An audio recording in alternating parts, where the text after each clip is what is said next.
నేను చెబుతున్నాను, చాలా విచారం. క్రైస్తవులైన తర్వాత, నమ్మి బాప్తిస్మం పొందిన తర్వాత ఏండ్లు గడిచిపోయినాయి, దశాబ్దాలు గడిచిపోయినాయి, కానీ పుట్టుకతో వచ్చిన గుణాలు ఇంకా మారలేదు. నువ్వు నీలాగానే ఉన్నావు కానీ యేసులాగా మారేవా? నువ్వు నీలాగానే మాట్లాడుతున్నావు, యేసులాగా మాట్లాడుతున్నావా? నువ్వు నీలాగానే ఆలోచిస్తున్నావు, యేసులాగా ఆలోచిస్తున్నావా? ఏం మారింది నీలో అని నేను అడుగుతున్నా. నమ్మి బాప్తిస్మం పొందినాక ఎన్నేళ్ళు, 10 ఏళ్ళైందా, 20 ఏళ్ళైందా, 25 ఏళ్ళైందా? నీలో ఏం మారింది? సమాజంలో మనుషులు స్వార్థ ప్రియులు అంటున్నావు, నీలో స్వార్థం నశించిందా?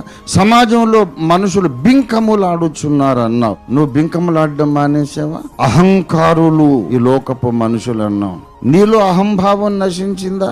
అహంభావము నశించిన వాడు అంత ఈజీగా హర్ట్ అవ్వడండి, జ్ఞాపకం పెట్టుకోండి. చీటికి మాటికి అలిగి హర్ట్ అయిపోయి అది క్రైస్తవుని లక్షణమే కాదు.